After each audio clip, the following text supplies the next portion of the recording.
राधे राधे मित्रों। क्या होगा अगर एक दिन आपके अपने ही लोग आपका साथ छोड़ दें? क्या होगा अगर जिनके लिए आपने सब कुछ किया वही आपके विरोध में खड़े हो जाएं? क्या होगा अगर पूरी दुनिया आपको गलत समझने लगे? क्या तब भी आप अपने कर्तव्य के मार्ग पर चल पाएंगे?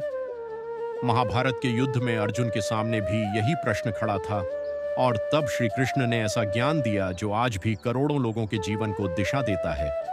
आज का यह उपदेश आपकी सोच बदल सकता है, इसलिए वीडियो को अंत तक अवश्य देखें, क्योंकि अंत में श्री कृष्ण का एक ऐसा संदेश मिलेगा जो आपके जीवन की सबसे बड़ी उलझन को दूर कर सकता है। कुरुक्षेत्र का मैदान, शंख बज चुके थे, युद्ध प्रारंभ होने ही वाला था, लेकिन अर्जुन का मन अभी भी विचलित था।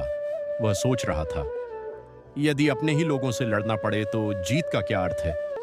तब भगवान श्री कृष्ण मुस्कुराए और बोले, हे पार्थ, मनुष्य का सबसे बड़ा शत्रु बाहर नहीं, उसके भीतर बैठा हुआ भय और मोह है।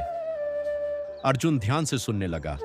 श्री कृष्ण बोले, जो व्यक्ति हर परिस्थिति में अपने कर्तव्य का पालन करता है वही सच्चा वीर है। वीर वह नहीं जो हजारों शत्रुओं को हरा दे, बल्कि वीर वह है जो अपने मन को जीत ले। भावनात्मक भाग। मित्रों, जीवन में कई बार ऐसा समय आता है जब हमें लगता है कि सब कुछ खत्म हो गया। परिवार साथ नहीं देता, दोस्त दूर हो जाते हैं, मेहनत का फल नहीं मिलता और तब मन टूटने लगता है। लेकिन श्री कृष्ण कहते हैं, अंधेरी रात कभी स्थायी नहीं होती, सूर्य को उगने से कोई नहीं रोक सकता। जिस प्रकार बादल कुछ समय के लिए सूर्य को ढक सकते हैं, उसी प्रकार कठिनाइयां कुछ समय के लिए आपके जीवन को घेर सकती हैं, लेकिन आपकी क्षमता, आपका परिश्रम और आपका विश्वास उन्हें कभी समाप्त नहीं कर सकते। श्री कृष्ण अर्जुन से कहते हैं, हे अर्जुन, तुम परिणाम की चिंता मत करो, तुम्हारा अधिकार केवल कर्म करने में है, फल देना मेरा कार्य है। सोचिए मित्रों, हम में से अधिकांश लोग काम कम और चिंता ज्यादा करते हैं। हम हर समय सोचते रहते हैं, अगर असफल हो गया तो, अगर लोग हंसेंगे तो, अगर सब कुछ बिगड़ गया तो। लेकिन श्री कृष्ण कहते हैं, जो होना है वह होकर रहेगा, तुम केवल अपना श्रेष्ठ प्रयास करो। यही गीता का सबसे बड़ा रहस्य है। कहानी का प्रभावशाली मोड़। अर्जुन ने पूछा, हे प्रभु, यदि संसार हमारा सम्मान न करे तो क्या करें? श्री कृष्ण बोले, जो सत्य के मार्ग पर चलता है उसे पहले विरोध मिलता है, फिर परीक्षा मिलती है और अंत में विजय मिलती है।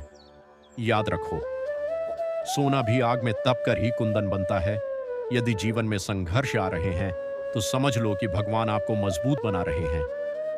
जब श्री कृष्ण के ये वचन अर्जुन ने सुने तो उसके मन का भय समाप्त होने लगा। उसकी आंखों में फिर से आत्मविश्वास लौट आया।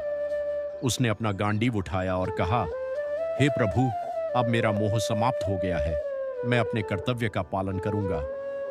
मित्रों, आज यदि आपके जीवन में भी कठिनाइयां हैं, यदि आप हार मानने वाले हैं, यदि आपको लग रहा है कि कोई आपका साथ नहीं दे रहा, तो श्री कृष्ण का यह संदेश याद रखिए। परिस्थितियां चाहे कैसी भी हों, अपने धर्म और कर्तव्य से कभी पीछे मत हटो, क्योंकि संघर्ष के बाद ही विजय जन्म लेती है। यदि आपको श्री कृष्ण का यह दिव्य उपदेश पसंद आया हो तो वीडियो को लाइक करें, चैनल सनातन ज्योति को सब्सक्राइब करें और कमेंट में अवश्य लिखें, राधे राधे। अगले भाग में जानेंगे मन को नियंत्रित करने का सबसे सरल और शक्तिशाली उपाय जो स्वयं भगवान श्री कृष्ण ने बताया था।